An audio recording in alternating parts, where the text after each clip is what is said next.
My name is Asari Beale. I'm the Executive Director at Teachers and Writers Collaborative, and it's my great pleasure to host tonight's poetry reading with four amazing New York State Youth Poet Laureate. I mean, what a wonderful opportunity to get to know amazing talent in New York State.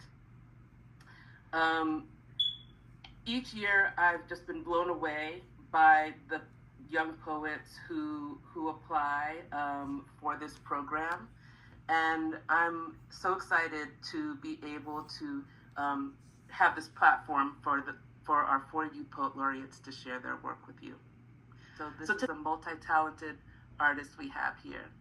Stephanie, will you grace us with your poetry? Keeping this Absolutely. is for the girls making homes out of pillaged lands, made of olive branches and dry seasons, golden soil and sunny skies, girls who carry countries on their hip and raise their prayers to the sky, who sit still but don't listen. OlaRose Ndubuisi, who was our New York State Youth Poet Laureate from 2024 to 2025, is an amazing advocate on behalf of scoliosis awareness in that community. OlaRose is a student at Syracuse University in the BSMD program, and this summer she's going to be a production crew member on a World War II documentary in Normandy, France. So once again, you know, the talent here is off the charts. OlaRose, will you please share your poem with us? Thank you so much for your kind introduction, Ms. Beale. Good evening, everyone. My name is OlaRose Ndubuisi, and I'm the 2024 to 2025 New York State Youth Poet Laureate. Today, I'm going to read one poem titled "The Joy That They Locked Away." I really enjoy writing poetry that uplifts racial minorities, especially Black people. I also love occasionally writing poetry that's inspired by different types of media. This poem in particular is inspired by the 2021 documentary Summer of Soul by Ahmir Questlove Thompson about the Harlem Cultural Festival, which was a beautiful celebration of Black music, culture, and pride. The Joy That They Locked Away by OlaRose Ndubuisi. The sun shattered the boy's glasses with the precision of a scripture passage and the power of a gospel singer's voice, reminding him that happiness was a choice. When he whistled a tune, hope squeezed through his pursed lips, trickled down his throat like soda, and finally laid down at the bottom of his stomach, like his friend sprawled on the grass beside him. Summer lulled the winter in his soul to sleep, hoping that the raging storm of fear would cease. The boy was drowning in a tumultuous black ocean. Roars of laughter were swept left and right by the wind. He was submerged in song, his presence bubbling at the surface. He could only come up for air, announce his existence, whenever he sang in the brief silence or clapped off beat. Otherwise, the crowd was one voice, singing for one reason: to be heard. The boy accepted that he was lost at sea. He didn't want to be saved by a ship captained by the white man. For today only, every time he stamped his foot on the ground, dancing to the drumbeat, he made an imprint on American soil, and America didn't make an impression on him. The boy felt safe around so many people that smiled like him. He gazed at the women and looked up to the men. "Look at the trumpet player," his friend exclaimed, pointing at the woman on stage, readily awaiting her moment to play. When she held the brass instrument to her lips, joy erupted from the valves she pressed with her fingertips. The music coursed through the children's bodies and electrified the ground. Hope was sound. To witness a black woman play the trumpet was to hear the sun demand to be seen in the dark. Today, the sun shone brightly over Mount Morris Park. The shouts of joy that resounded at the festival sounded like black pride, elevated on a pedestal. A variety of instruments crossed genres to inspire a spiritual revival. Artists refused to tarnish their lyrics with labels and with color taint their sound. They spread love to the hearts where sadness was found. Mahalia Jackson sang "Take My Hand, Precious Lord," Dr. Martin Luther King Jr.'s favorite song. Nina Simone's piano playing reminded young and gifted black kids to stay strong. B.B. King sang the blues, resonating with people of varying hues. Stevie Wonder's fingers jumped from key to key, as fast as squirrels climbed up trees, just to see him sing out his pleas. Seemingly overwhelmed by the spirit, they were all simply looking for a way forward.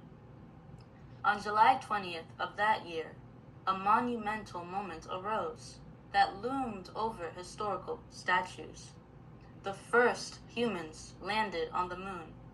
The story of success, carried by an eagle, spread throughout the world and into the ears of the people. Some black people at the concert were not interested in outer space. The Harlem Cultural Festival was their own moon landing, their journey to another planet of unfettered celebration. Why would you go to outer space when you could see a red planet dripping in cold blood without leaving Earth? Violence had dug potholes in the road to equity, 10 times the craters that dotted the moon. The moonlight helped certain people to blend in, but for others, it illuminated the bruises on their dark skin. Some danced under the lunar spotlight for so many hours that the cries of black people sounded smooth like the melodies played by a saxophone in a jazz club, instead of jarring like a clarinet played with a chipped reed. Even today, it is difficult for earthly conflicts to remain a priority when telescopes are used with the ambition of a dart flying toward a target, and weapons are marveled at like a clear shot of the moon. If one narrows their scope and looks long enough, the light in the eye of the universe starts to diminish as meteoroids fly towards celestial bodies and a child loses their innocence. With curiosity as the quivering finger that pulls the trigger, others shoot for the stars, aiming for something bigger. While events can shape or shatter our worldview, the journeys to outer space are what ground us as a human race, because they expand our horizons beyond the line that the setting sun hides behind. They remind us that although we are small beings, together we can radiate a light so bright that we feel beautiful and seen. The Harlem Cultural Festival was recorded, but the footage was hidden for years. To indulge in the peace that wasn't often accorded, the concert-goers stowed their fears. The erasers of history wanted our calls to action to be synonymous with the sounds of violence, rather than the strings of a violin. Pushing evidence into a basement, they tried to hide this joyful resistance, repackage our existence as whiteness painted black. It was the summer that didn't shine. It was the summer of 1969, until the joy that they locked away was unveiled in the light of a new day. Thank you. Nice, thank you, OlaRose. You know, I love the line, hope was sound. That's so good, and I could really imagine it. And I just have to give a shout out to Harlem because I'm right across the street from that Mount Morris Park where that took place. So thank you for sharing that. The poets are the truth tellers. I love how you talked about being the youth lord, taking you into different spaces. OlaRose, I know that that's been the case for you too, especially as it, connects with your advocacy work. Could you talk a little bit about that, about how sort of being a poet ambassador has led you into different spaces? Yes, 100%. Being a youth poet laureate and a poetry ambassador has definitely allowed me to take my poetry to new heights and reach new people and communities. I live in Pittsford, New York, and so the greater Rochester, New York area, and I'm very grateful that I've been able to use poetry to impact my community in different ways.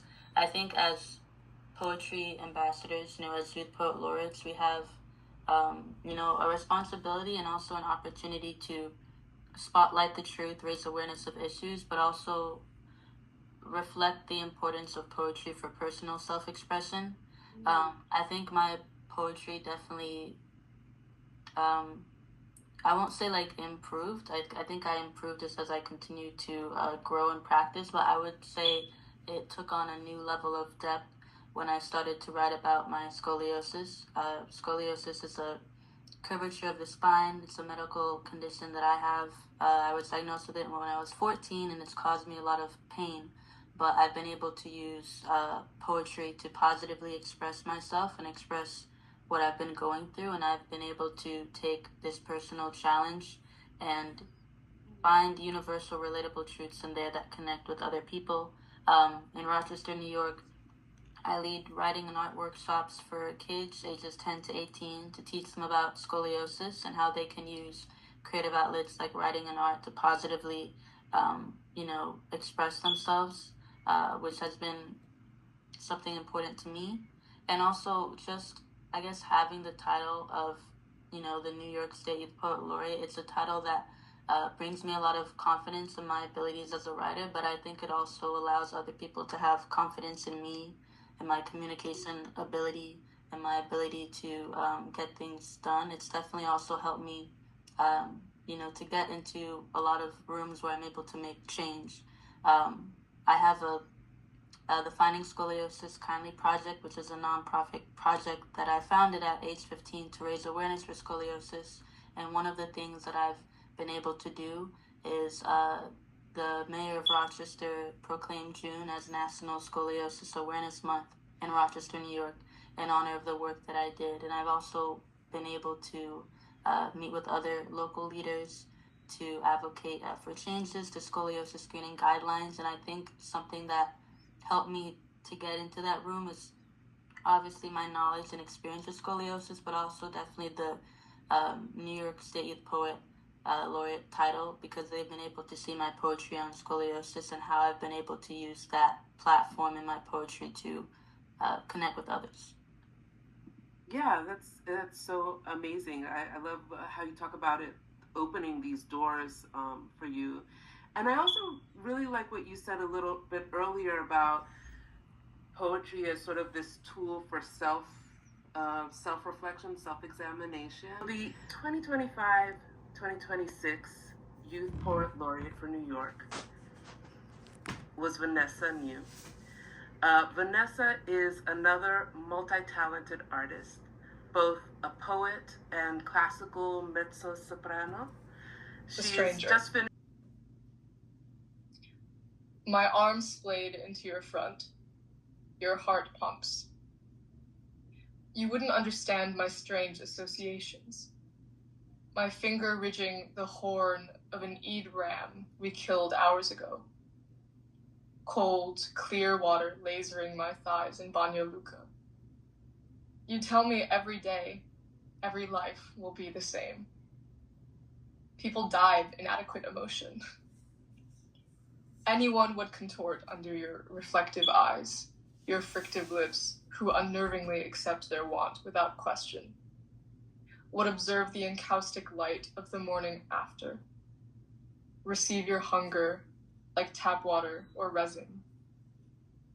Anyone you would marry, because although you don't know what you are, there's the timbre of the Adhan booming over the waking city, the brittle curl of black hair at night. There's your tall, aquiline nose, and the way it sits between your two eyes, two globes, cold in their sockets. What do I know about you? You let me into your embrace. I probably should have prefaced this by talking a little more about the movie, but I didn't want to take too much time. But something that did stay with me was its commentary, as many of you probably know if you've read the book, on how one's morals are treated, especially, I think, in present day. Whether it is a crime to not feel empathy. And I think especially now, when our political climate feels so distant from our everyday lives, how easy it is to think that something doesn't apply to us or that we are rather helpless in a situation. Hana is a junior in high school. She loves writing poetry, has been playing the violin since she was 4 years old. In Seoul, the hallway fills with the sound of a grandmother's muffled sobs. They are her prey, have been a son, her name chosen for the brother who had not yet come, written for someone else before she could speak it herself. They dress her so well, so no one will pity her mother. They line her up with her sisters, each photograph proving grace taught into their spines until he was born.